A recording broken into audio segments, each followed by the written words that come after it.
Hey everybody. It's what day is it? The 2nd of February 2023.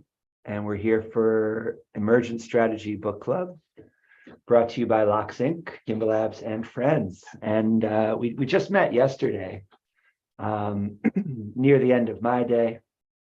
So I've been thinking about this stuff since then, about a chapter in the book Emergent Strategy called Interdependence and Decentralization.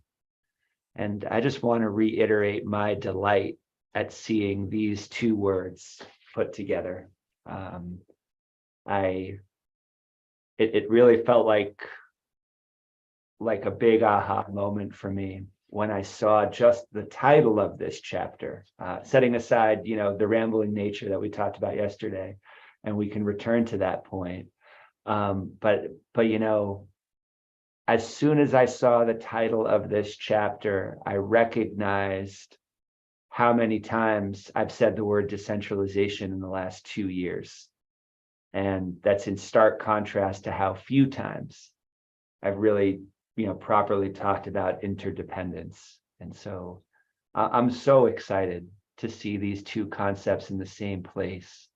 And it seems to me that this helps me figure out at least what we're trying to do at Gimbal Labs, right? It's not just building decentralization, but shining some amount of light on how there's this interdependence vector that we also have to pay attention to.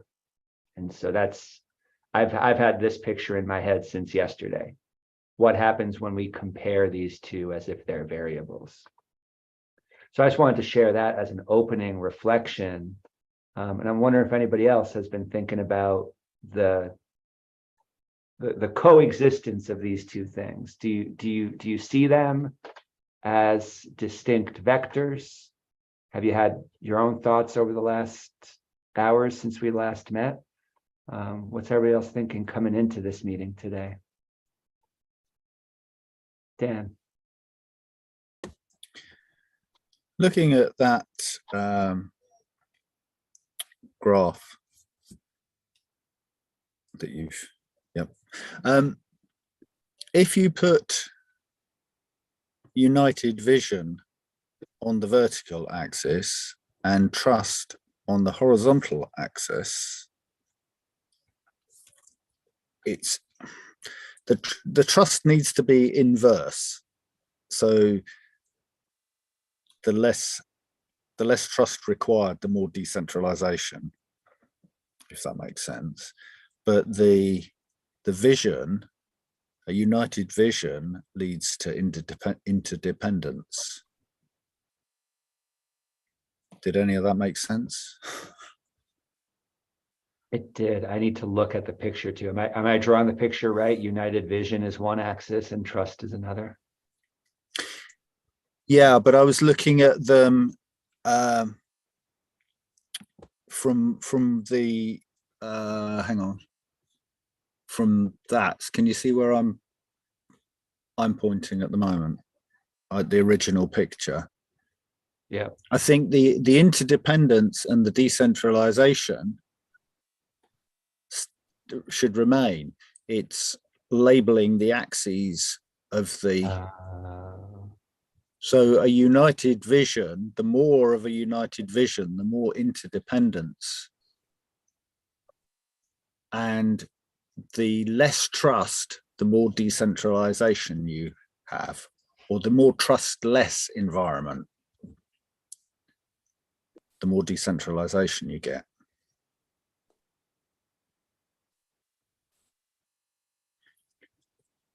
So it's using those two to label the axes, but it leads to, a united vision leads to interdependence. So the more of a united vision, the more interdependent people are on one another. Whereas the less trust required, so a more trustless environment leads to more decentralization. I'm excited to hear other people's thoughts on that too. I've got some thoughts. I saw Matthias's hand and then Ohm's. Yeah, Dan just clarified it, right? It is the less trust that is required that there's a mapping to decentralization. So I 100% agree with that, because the different power holders, that the power is more distributed. I just wanted to pick up on interdependence really quick, share my viewpoint, which I kind of alluded to yesterday in the chat, right? And I mentioned at a Pacific Town Hall probably before, and that comes from the book, The Seven Habits of Highly Effective People.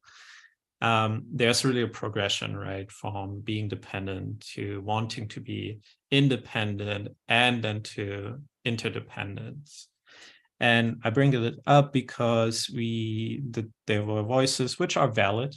Just want to point a different viewpoint out that I personally have, that interdependence really is more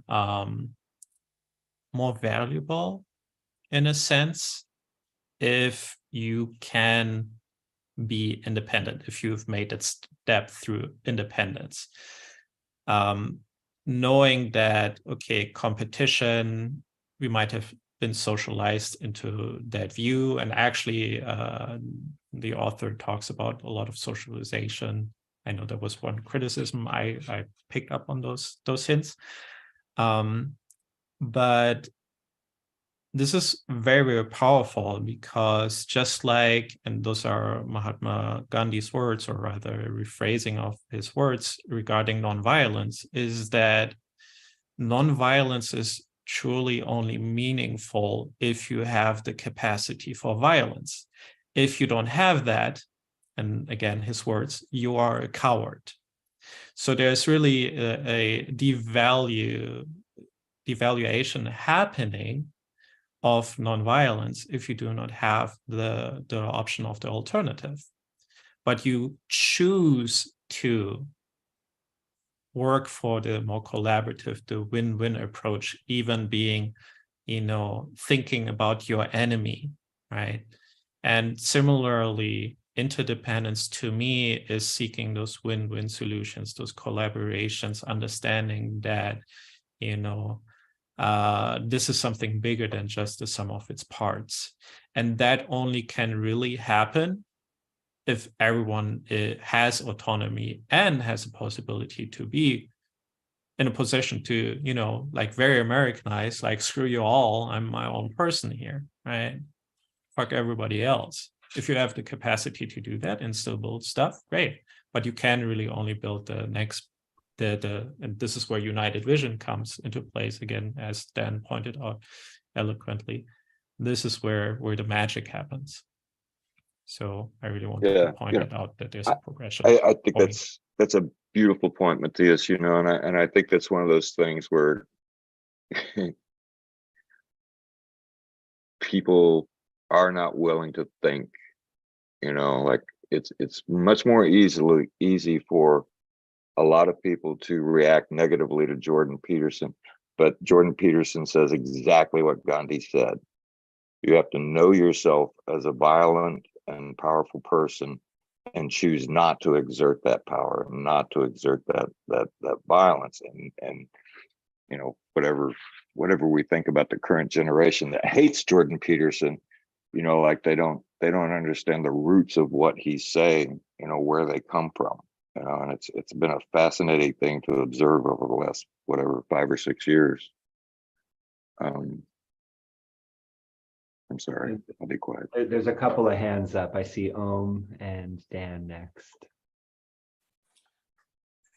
I think what isn't being spoken here is the environment, ecosystem, or platform that we're talking about. So decentralization in a social system would require more interdependence in order to function.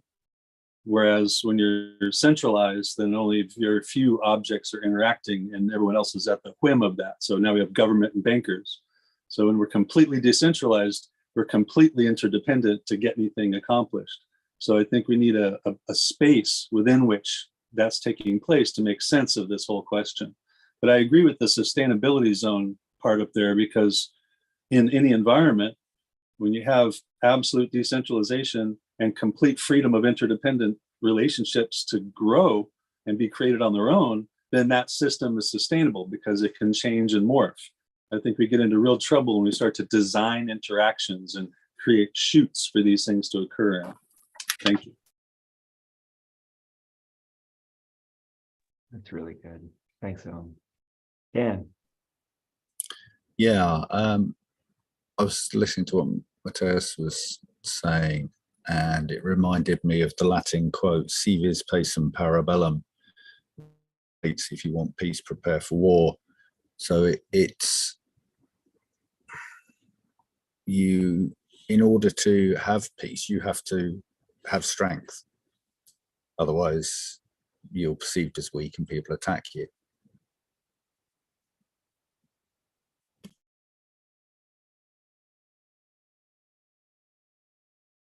I agree. Gentleness comes from strength. I got to be strong if I'm going to be able to gently carry something delicate down the stairs. Hey, what do you think? Yeah, I just want to contribute that I think this sort of taps into the idea that I'd alluded to yesterday about subjectivity and objectivity, with Dan's distinction here, where the interdependence axis here is really, at least as I see it, is quite subjective, and the way that people transact and the value of that, it's more ephemeral or invisible in a way, compared to, as I see it, at least, the decentralization, where that's stuff like money or like resources, objects really, where you're able to have a much more precise accounting of what a thing is, right? And in a way, how much trust you can have in the thing. Yeah. So when it comes to United Vision, again, sort of like there's a bit where she talks about mycelium as a network.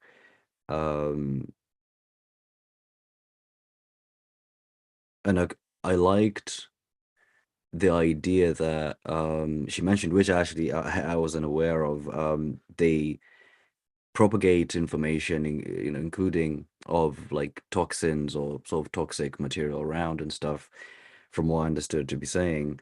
And yeah, I think that's sort of similar within human networks.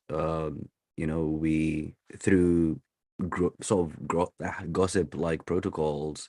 Again, not to kind of go back to the previous gossip conversation that we had in the previous session of this book club, but yeah, I think within the network and the importance and the value of the network, one of the functions is communicating threats, right?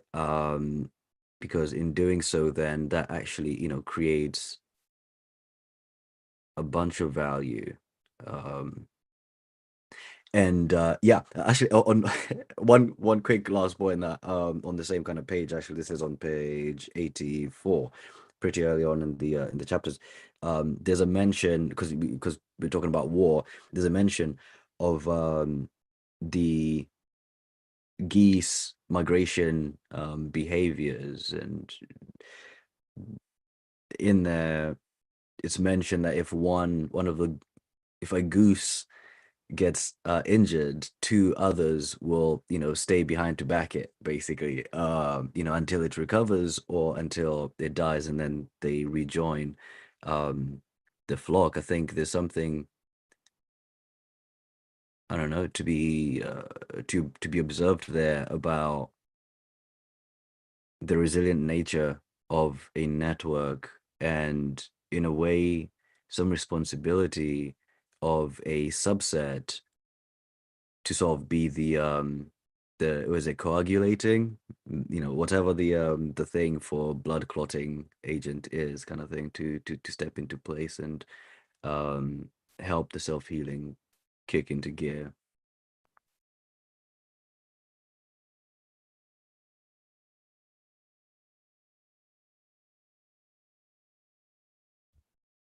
I really like that.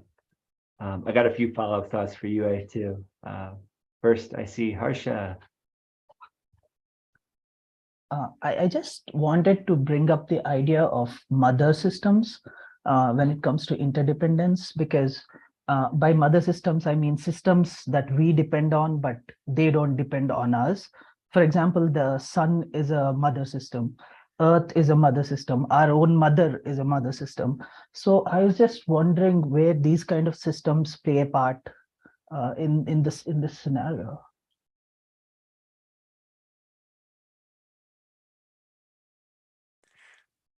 That's actually, oh, A, go ahead.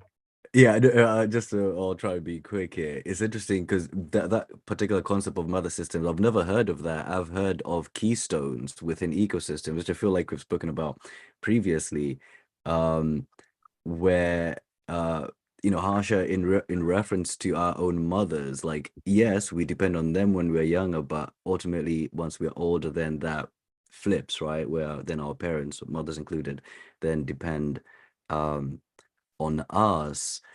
Yeah, so I suppose I'm just kind of muddying the water here in bringing this up, where I feel like that one-way relationship or that one-way function, in the context of crypto, I suppose that one-way function, I think it's interesting to look at that particular paradigm and see what the exchange, what the value exchange, etc., is, because I think part of it is just part of the credit there is a social credit, not like China or CCP social credit, but a socially recognized value, which doesn't have like a monetary value kind of thing.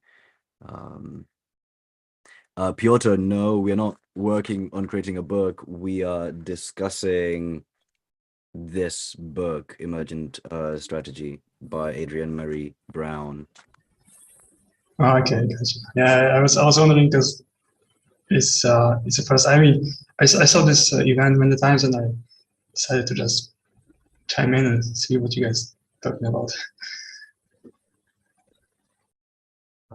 I want to go back to Harsha's question, because this is what I really wanted to bring to everybody today is, and I've recorded just a few things, and if I've not captured your words correctly, feel free to add more. But I'm using this color sticky note to ask that question that Harsha asked, like, where do these different ideas go on this graph, right? If we have a decentralization axis and an interdependence axis, where does seeking win-win solutions go, right? Is that a maximal interdependence move?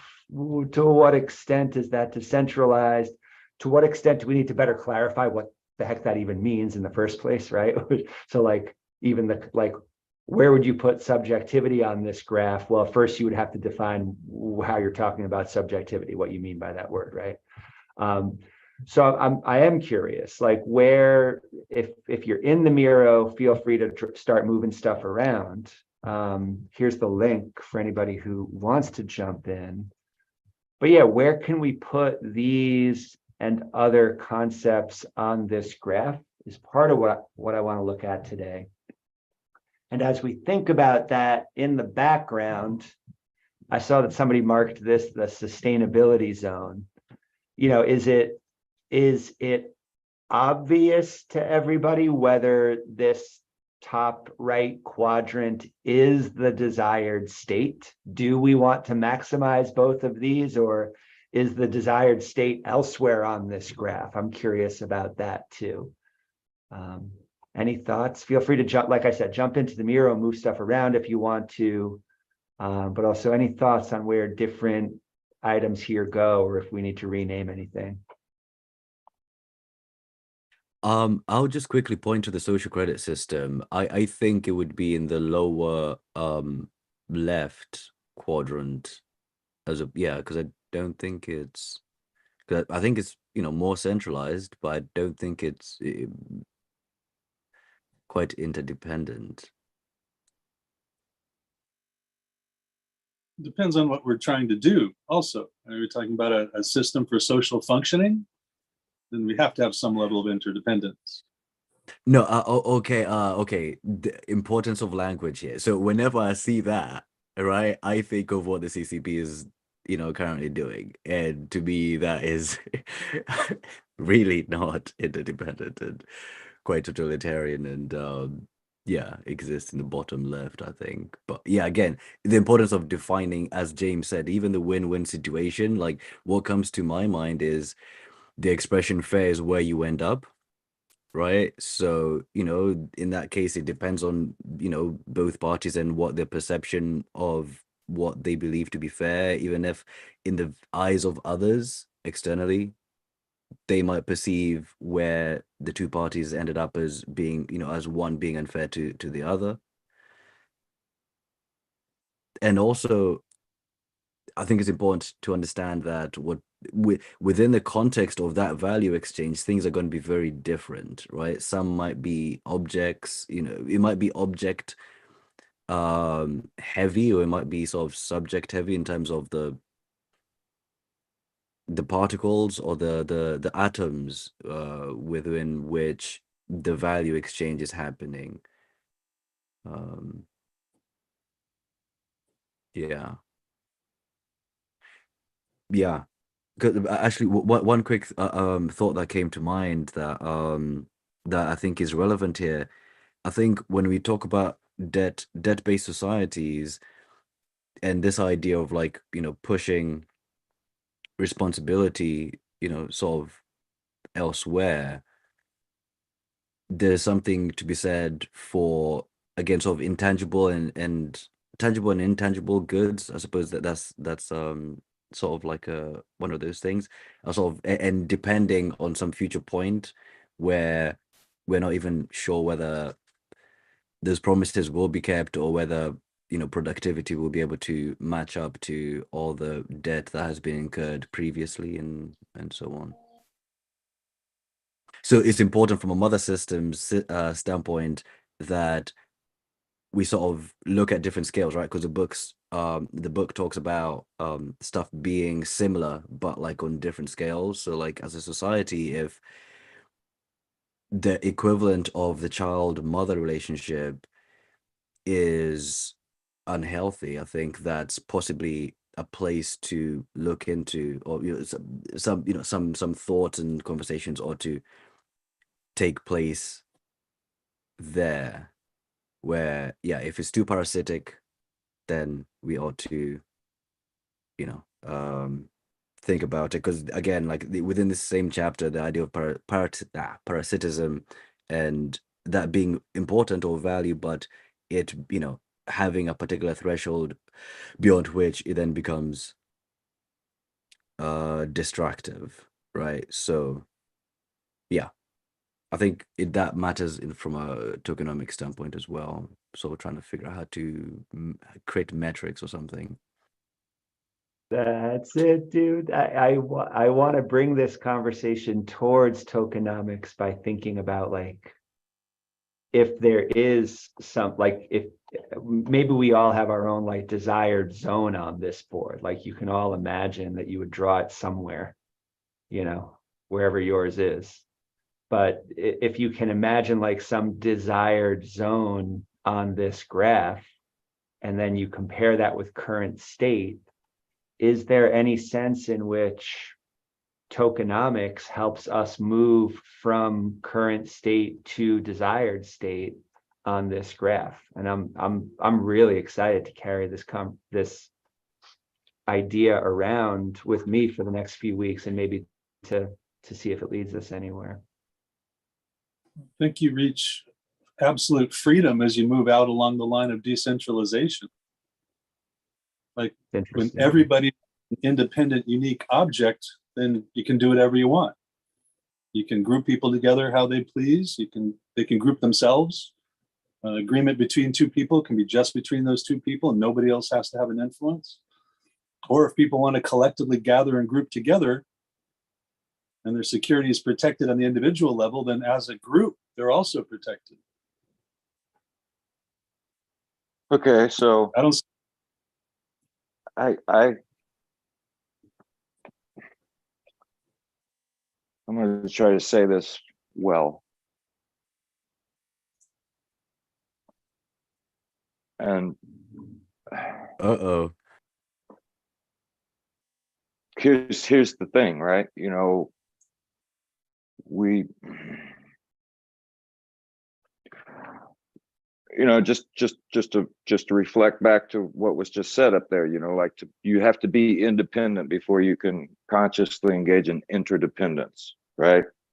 And we're going through this work thinking about these topics to get us to a solid foundation for creating, you know, a tokenomic scheme that works with the gimbal and all the stuff that we do.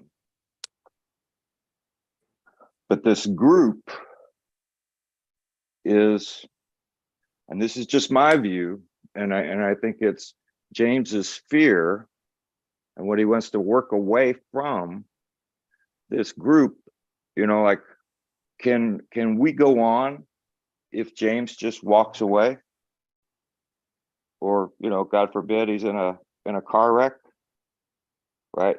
How much of this shit, how much does, you know, the learning management system, the PPBL, how much of this is dependent on James?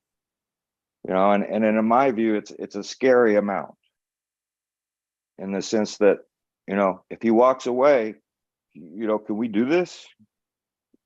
Do we have the elements in this group and the larger group to just keep on doing this stuff? You know, I think obviously in theory we do, but in practice, you know, I'm not sure, you know, because the reality is he really drives a lot.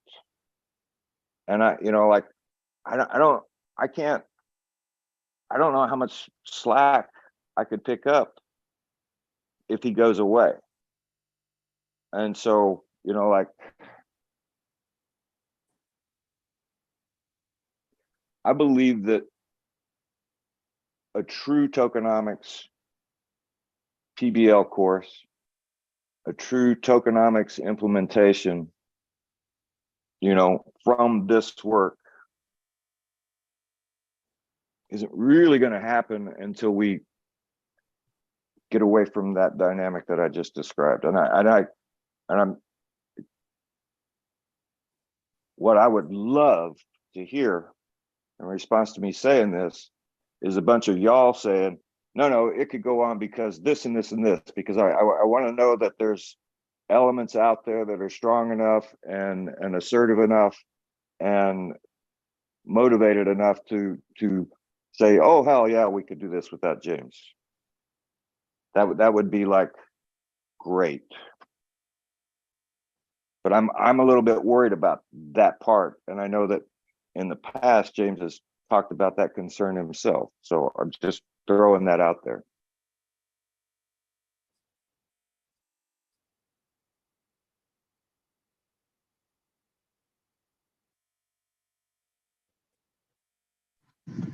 So Steve, this is just my take. I think we definitely have enough people with the right set of skills to potentially pick up, where James has left off. But, going back to a statement I've said before, humans are prone to take the path of least resistance. They have a fear of unknown. So it's easy for us to just rely on James to pick up all that slack and be the leader. If we were thrown into a situation where James wasn't available, I think some people would step up and try to take that place. Granted, I don't think anybody can do it as well as James can, but at least we would try. And I think it really comes down to, is there enough motivation behind these set of individuals to really spark the light in others like James did or does? You know, that's a very difficult thing, and you have to be passionate about those around you and not just yourself. And so it's a very good quality to have, and not many people do have that. So I think we could. It just wouldn't be done as well as it is with James, but we'd figure it out, potentially.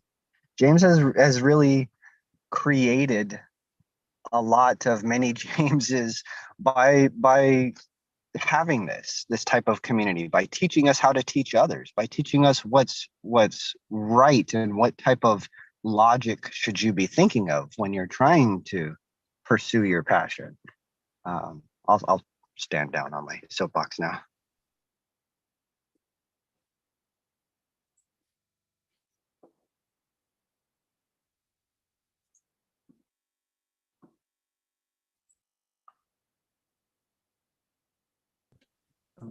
I see Dan and Matthias and Harsha. Yeah, just a very quick one. I think James is our mother system. It's can we survive without him?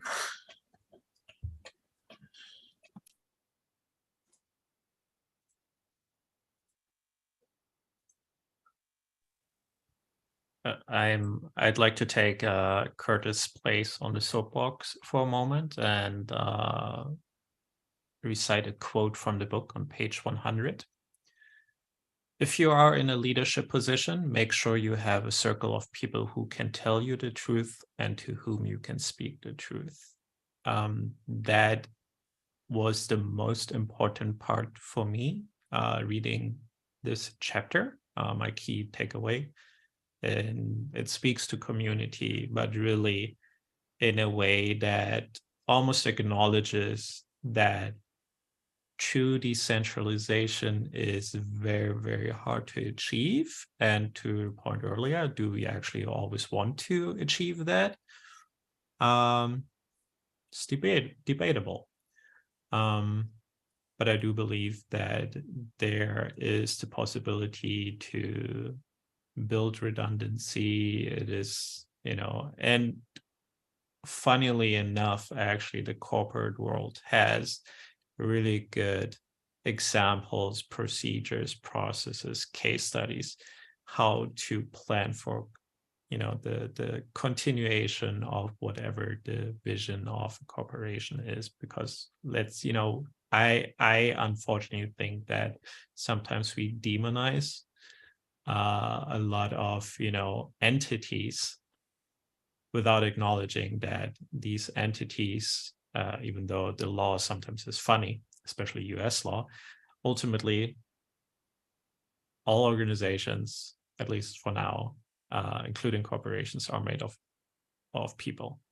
And so yeah, just acknowledging that, if you're a leader, and James is a leader, and he does that. He surrounds himself with other leaders and training people up to be a leader. I think I can agree to that extent in terms of James being a mother system. I'll also step down from the soapbox. Yeah, I just wanted to, I've been thinking about why it's so awesome to sit in rooms where James is facilitating.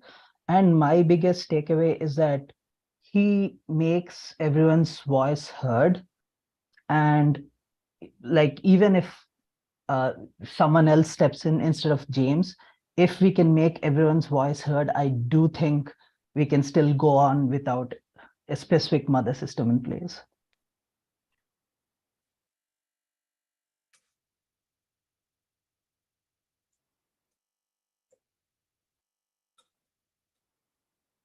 +1, Harsha. Thank you. A and Steve. Yeah, I think Steve, yeah, you're before me. Go for it.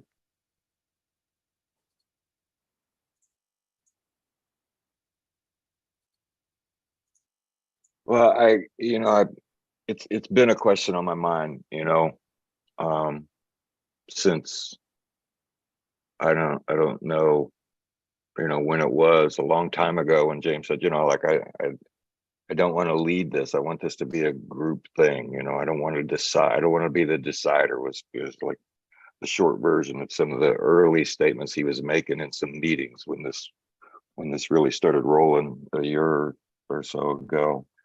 And like I've had this parallel process in my private life, and that my partner, she's become like the person in our little town of 400 people, right? Because she ties all of the nonprofits together and lifts them up. And she's the editor of the monthly newspaper. And she's, like they don't think about the 501c3 that owns this newspaper. When people in town want something, need something, or think of something, they think of her, right? Partly because of all this work that she does, and partly because she's the editor of the newspaper. And when I started to get tired of her being the one, which was probably a couple of years ago, right? Because I got tired of it, because this is all she fucking does, right? Like we don't go away for 3-day week. We don't do shit anymore, right? Because this is all she does. And and at the same time, I'm for the last couple of years been involved in Gimbal Labs, and hearing James in some of these contexts, say what he's said, and I've talked about before, like some of my limited experience with corporations. I was very, very influenced by the thought that, like you get a position in a corporation, the best thing that you can do for the corporation and the best thing you can do for yourself is to fucking find your replacement first, right? Like that's your first goal. You got, you've got your job and you've got whatever numbers you've got to achieve to make the corporation happy or to serve the corporation. But to serve everything, you've got to find your replacement. And I started telling Kelly a year or so ago, and I don't think she initially liked it, but I said, look, your service to the community is a waste if everything that you've created dies when you die, or dies when you burn out and quit, right? Because she's almost become irreplaceable, kind of. And that's not good, right? That's not real. But that's like all of a sudden, out of all this beautiful selfless service to the community, it's almost egotistical, if it all depends on her. And that's never what she's wanted. She's just wanted to be part of a dynamic community. And so she tries to make it happen. And that's, it's like, how do dictators come to be? Right? They become indispensable, and I just feel like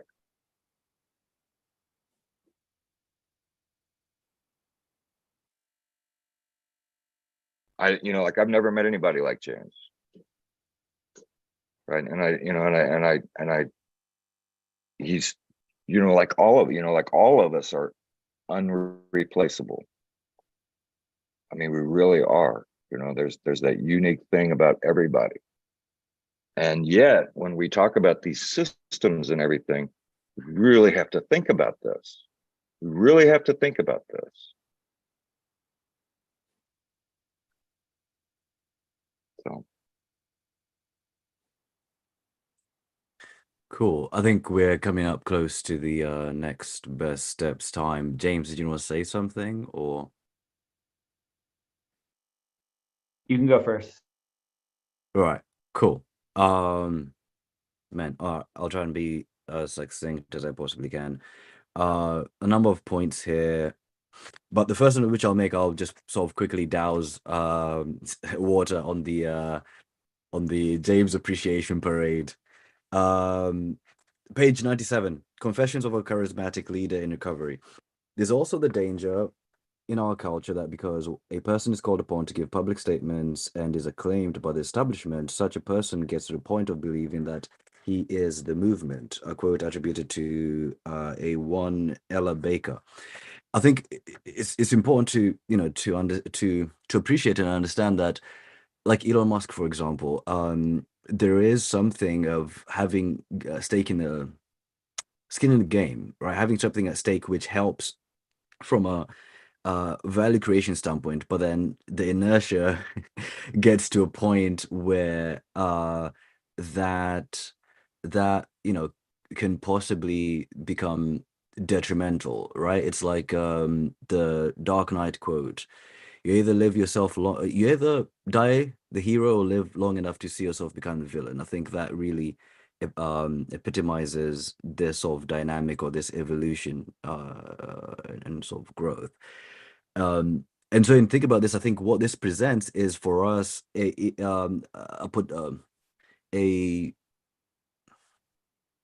the possibility or the opportunity to think about what is in the business world called key man risk, right? And think about what does key man risk look like in the decentralized environment, right? And let's actually start to have those conversations, right? Because it's tricky because, you know, it's like having, I don't know, conversations about the graduation or what mortgage, you know, an infant is going to have or something, right? It might feel kind of like that, but I think that's, you know, quite important there. So two quick points here to Matthias's point about companies. A thing which a point of reference which I think is actually quite valuable from an analogical standpoint is comparing companies to AIs. And I think any huge system similar to like a model, right, with a whole bunch of layers which have, you know, maybe even dynamically changing weights, which in a way kind of becomes like a black box. A system becomes objective and can very easily dehumanize, you know, mass swaths of a population. So I think the analogy, or, you know, questioning or looking to companies as sort of like this historical reference point that we can, you know, think of AI systems and so on, I think is a valuable point which Matthias brought up there. And then in closing, I want to reference has needs, right? The question here is resilience, because ultimately, you know, with the point that Lockhart brought up, it's about resilience, right? And what came to mind is questioning whether resilience is an emergent property or a deliberate action, or maybe one that's I sorry, Matthias just wrote, is Batman Gotham's mother system? Quite possibly. Yeah. So yeah, is it deliberate? Is it emergent, or is it somewhere in between? I think possibly somewhere in between, because I think it's important to sort of individually create sort of like the API equivalent, you know, or sort of interface equivalent where people can be able to plug into you, you know, if they think what you're building or what you're doing is of value, which I suppose maybe this is biased because that's kind of the approach that I'm taking on. And that's kind of, you know, like what Ohm is working on, or, you know, the strategy with has needs, where it's like, and you mentioned this yesterday, is create the environment, right? The soil that is fertile enough for stuff to then germinate. Awesome. That's it. Thank you.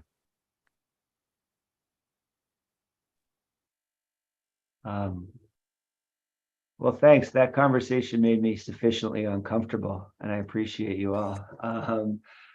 But I was so I have an extreme distaste for corporations that frame themselves as families. I think that's bullshit.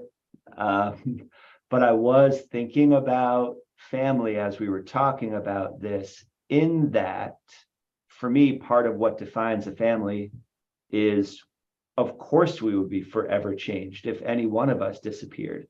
And of course, we would be able to move on, right? Like that's, I really, I hope that we can achieve something like that just broadly. I think that's what we have the opportunity to do. Like, everyone's essential.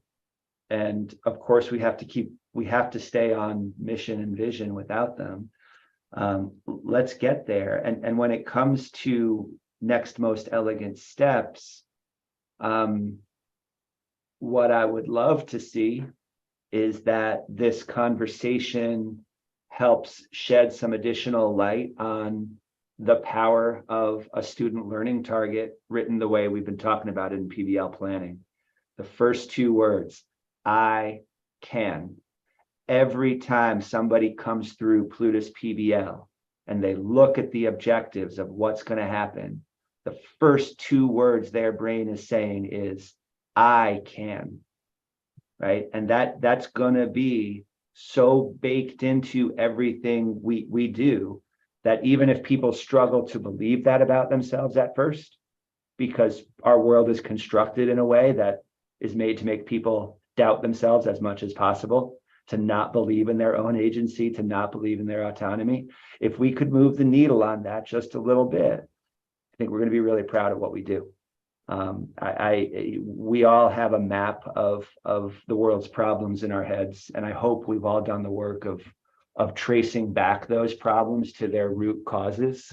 One of the places that my such map leads is to a general lack of feelings of autonomy in people. I got to witness this in the classroom, and I got to witness how kids changed if we just focused first on their understanding of themselves as actors in the world. That brings us back to users again, right? Like this is, we're not trying to produce users, we're trying to produce actors and agents. So I hope that those threads connect, and I hope that this, I love it. It's wow. It's what a privilege to be talked about in those terms. I really appreciate you guys, but also like here's the thing, right? We have the chance to make I can be at the center of what we do, and that is going to create a whole network of key actors that will never be the same as any of those actors leave, but that will be resilient enough to keep going and hopefully get done what we're hoping to get done. So I hope that makes sense as a next most elegant step. Anybody got others to add to the list?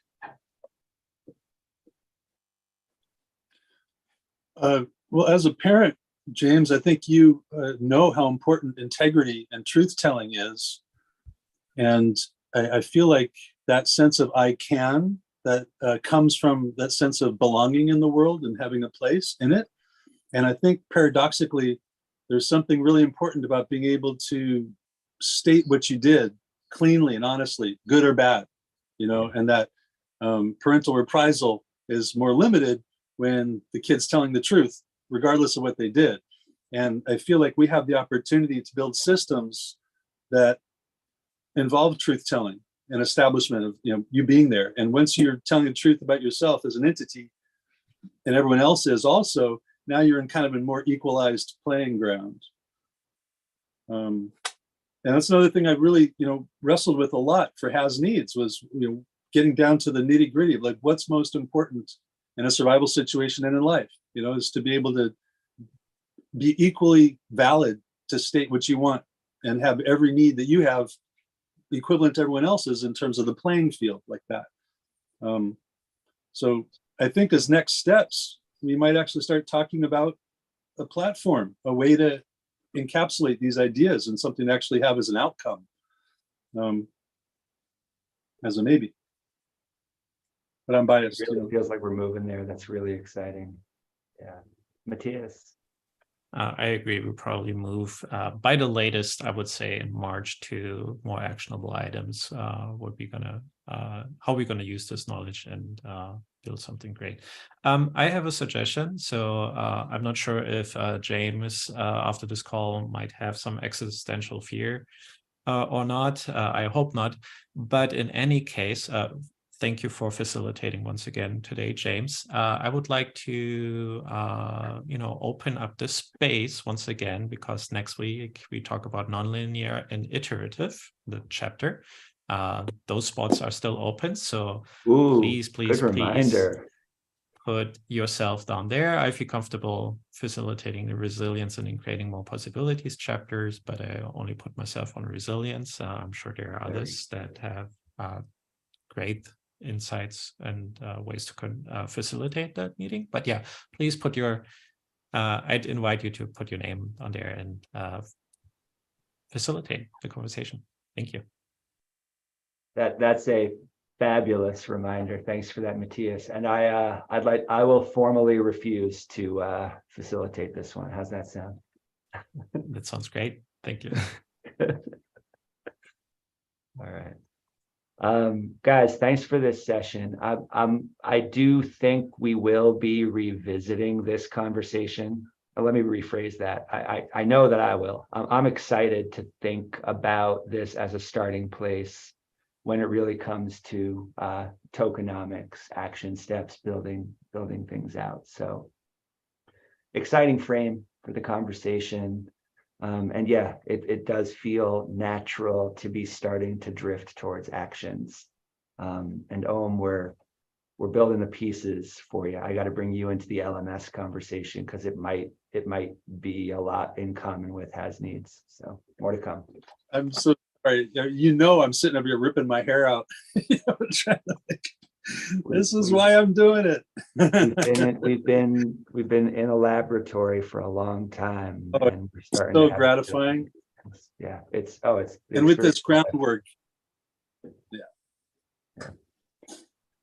All right, partners. And you are. Oh, go ahead. Sorry. Without you, we'd be making NFTs. We could make. I mean, maybe we should make some NFTs. Let's, put it. We would be getting some Jed, right? Because we've got all those bags. So what you're saying is we'd all be making money. That's great. There you go. Sorry about that. All right. Hey, thanks for this. See y'all soon. Cheers.